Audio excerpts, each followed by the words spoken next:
1998 के मार्च में मेरा बड़ा ऑपरेशन हुआ, दोनों घुटने तब्दील किए गए। लेकिन 98 के आखिर में, हालांकि मैं चल नहीं सकता था, कराची में मस्जिद जो है ऊंची है, दूसरी मंजिल पर है, तो खास रैंप बनाया गया जिसके लिए, जिसके जरिए मैं व्हील चेयर पर मुझे ले जाया जाता था अपने तस्वीर।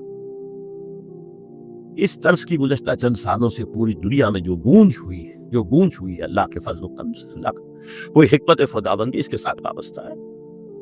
इसमें मेरे किसी काम को तो दखल नहीं है, मेरी किसी कोशिश को दखल नहीं है। मैंने तो जो दर्स में देता आ रहा था सन 85 से, दौरा तर्जुमा कुरान, अलबत्ता ये कि है, ये बात जरूर है कि मैंने महसूस किया था कि सन 98 के उस दर्स में दौरा तर्जुमा कुरान के लिए खुसूसी इंशरा हासिल था। मेरी सारी गुफ्तगू का हासिल क्या है? देखिए, नजरियाती तहरीकों का ताल्लुक अशखास से नहीं होता।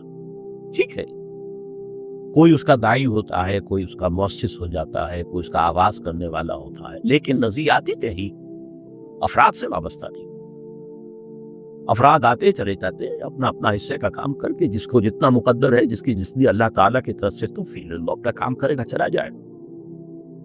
ये चमन यूं ही रहेगा और हजारों जानवर अपनी अपनी बोलियां सब बोल कर हो जाएंगे। मुबारक हैं वो लोग जिन्हें कुरान की बोली बोलना नसीब हो जाए। मुझे वो मान है, अल्लाह का फजल है कि मैं उनमें से मैंने कुरान की बोली बोली है, और कुरान मजीद को जैसा कि वो है, एज इट इज, अपने को मजूमा ख्यालात, अपने कोई जहन से जायदा नजरियात को मैंने उसमें दखल नहीं की। इसे अंग्रेजी में आप ऑब्जेक्टिवली कहते हैं। खालिश मारूजी तौर पर कुरान को पढ़ा, कुरान को कुरान से समझाए, या फिर सीरत रसूल से समझाए। मैं लफ्ज़ सुन्नत की बजाय सीरत इस्तेमाल कर रहा हूं। कुरान मुजस्सम हुजूर थे सल्लल्लाहु अलैहि वसल्लम, और हुजूर की सीरत और हयात जो है वो कुरान मजीद की असल तफसीर है। ये हकीकत भी बहुत कम लोगों के लिए है। वो अहादीस का नाम तो लेते हैं, अहादीस भी है, सीरत भी, तो अहादीस ही से हमें मिलती है, लेकिन मैं खास तौर पर सुन्नत या हदीस की बजाय सीरत का लफ्ज़ इस्तेमाल। कुरान की दो सोर्सेस हैं, कुरान खुद और सीरत रसूल सल्लल्लाहु अलैहि वसल्लम। बहरहाल इंशाअल्लाह अल अजीज ये काम बढ़ेगा, चलेगा, ये मैं अभी बात में अर्ज़ करूं।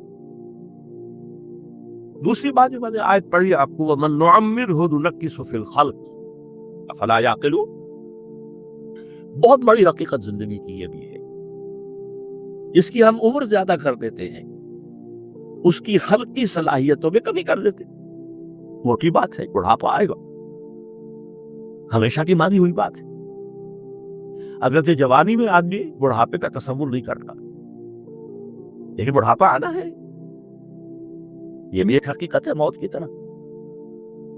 गालिब ने कहा था, मुजमहिल हो गए कवाए गालिब, अब अनासिर बेइतदाल कहां। एक साहब ने मुझे शेर सुनाया था, इब्राहिम साहब से, टोंक के रहने वाले। जोशे पीरी बढ़ गया, जोशे जवानी घट गया, अब आसा बनवाइए नखले तमन्ना काट कर। ये तमन्नाएं जो है पूरे अमल काटो, अब कई जवानी उमंगों वाला दौर गया, और ये जो तमन्नाओं का पौधा है, इसमें से लकड़ी लेकर असाए पीरी बनवा लीजिए, अब बुढ़ापे के लिए एक आसा दरकार है। बड़ा प्यारा शेर है। जोफे पीरी बढ़ गया, जोशे जवानी घट गया, अब आसा बनवाइए नखले तमन्ना काट कर। अभी 2-3 दिन हुए हैं, यहाँ पर जो खाना फरहंग ईरान है उसके डायरेक्टर आए थे, उन्होंने फारसी में एक शेर सुनाया, बड़ा प्यारा शेर।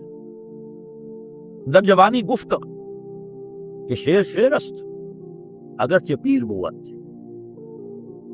जवानी में मैं ये कहा करता था कि शेर तो शेर ही होता है, चाहे बूढ़ा हो जाए, बूढ़े होने से उसमें क्या फर्क हो जाए। शेर शेरस्त अगरचे पीर बुवत, चूम पीरी रसीदत। जब मैं खुद पीरी और बुढ़ापे को पहुंच गया दीदम, तो मुझे ये बात नजर आई कि बीर बीरस्त गर्च शेर बुवत, बूढ़ा बूढ़ा ही होता है, चाहे वो शेर ही खुदा। तो ये बुढ़ापा जो है, ये जिंदगी की दूसरी बड़ी हकीकत है। इसका एक असर तो सबको मालूम है, हवाए गालिब जो मैंने कहा, बुढ़ापे का आम नतीजा जिस्मानी ज़ौफ, सब जानते हैं। लेकिन मुझ पर और कुछ और लोगों पर भी खास तौर पर इसका जो एक असर होता है, ये मुझ पर हुआ है, वह याददाश्त की कमजोरी है। اور یہ میں کئی سال سے محسوس کر رہا ہوں، کئی سال سے محسوس کر رہا ہوں۔ میری پرانی یادداشت بڑی مضبوط ہے، قوی ہے، اس میں کہیں پر کمی نہیں ہے، لیکن ریسنٹ پاسٹ کی چیزیں جو ہے، پچھلے 5-6 سال کے واقعات مجھے یاد بھی رہتی، اشخاص سے ملا ہوں اور دیکھ کے پہچان لیتا ہوں، کئی بار ملاقات ہوئی ہے، نام یاد نہیں آتی۔ تاریخیں اور اشخاص کے نام کے اعتبار سے تو خاص طور پر کئی سال سے میری جو میموری ہے وہ امپیئرڈ، اور میں محسوس کرتا رہا ہوں کچھ عرصے سے کہ این تقریر کے دوران محسوس ہوتا بلیک آؤٹ ہو گیا، اور مجھے سلسلہ کلام جوڑنے کے لیے سوچنا پڑا۔ بعض اوقات 1000 کروڑ مرتبہ بولے ہوئے الفاظ غائب، اب چاہے کتنا ہی زور لگا لوں وہ لفظ یاد نہیں آئے گا، ہاں تھوڑی دیر کے بعد سب بہت یاد آ جائے۔ میرے اس آپریشن سے کچھ عرصے پہلے تک جو میری تقریریں یہاں ہوئی ان میں بہت سے لوگوں نے نوٹ کیا، میری تقاریر میں اب وہ روانی نہیں رہی تھی، وہ جو کراس ریفرنسز آیا کرتے تھے جس کی بنا پر ایک مولانا عبدالکریم پاریک صاحب تھے ناگپور کے انڈیا کے، مولانا علی میاں کے، وہ خلفاء میں سے، انہوں نے تفسیر بھی لکھی ہے قرآن، وہ ایک مرتبہ لاہور آئے تھے، دوسری ملاقات ہوئی، میرا درس بھی سنا، پھر یہاں وہ ایک دینی ادارے میں گئے، وہاں میرے خلاف باتیں ہو رہی تھی، تو انہوں نے کہا بھائی اس شخص کی کیا بات کرتے ہو، اس کے سامنے تو معلوم ہوتا ہے کہ قرآن کھلا ہوا ہے، جہاں سے چاہے لے لے، پھول کھلے ہیں گلشن گلشن، لیکن اپنا اپنا دامن، تو کیا بات کر رہے ہیں اس کو۔ تو عبدالکریم پاریک صاحب کی وہ جو تعصب تھا وہ صحیح تھا، کراس ریفرنسز کا آنا، القرآن یفسر بعضہ ببعض، اس میں بہت کمی آ گئی۔ بہرحال اس کے علاوہ تیسری چیز ہوتی ہے بڑھاپے میں ریزسٹنس کی کمی کی وجہ سے عوارض، بلڈ پریشر کا میں مریض ہوں اور کوئی 25 برس سے، شوگر کا میں مریض ہوں اور کوئی 5 برس سے ہوں۔ ایک خاص برس جو اس پر آیا ہے آج سے 4 سال پہلے، اس کی ایک تاریخ ہے۔ یہ جو امراض دماغی کے ماہرین ہیں یہ کہتے ہیں کہ ایک مرض ہے بائی پولر ڈپریشن، انسان میں کبھی تو انشراح ہوتا ہے، ایکٹیویٹی ہوتی ہے، سوچتا ہے اور ایکٹیو کرنے کے لیے، گفتگو کے لیے، بھاگ دوڑ کے لیے طبیعت میں آبادی ہوتی ہے، کبھی وہ بجھ سا جاتا ہے، کبھی وہ حرکت کرنے کو جی نہیں چاہتا، پڑا رہے کسی کونے پہ، سو جائے، تو یہ بائی پولر معاملہ کہلاتا ہے، یہ ویو چلتی ہے۔ اچھا یہ ہے ہر انسان میں، جسے ہم عام طور پر کہتے ہیں موڈ آف ہے بھائی میرا، اس سے بات نہیں، تو یہ موڈ کا آف ہو جانا، آن ہو جانا، یہ عام آدمی بھی ہوتا ہے، لیکن جو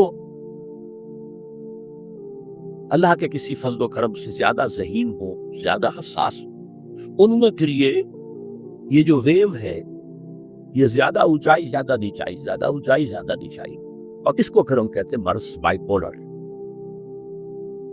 یہ ہمارا خاندانی مرض ہے، والد صاحب کا تھا، بڑے بھائی اظہار احمد صاحب کو ہوا، میری بڑی ہمشیرہ کو ہوا،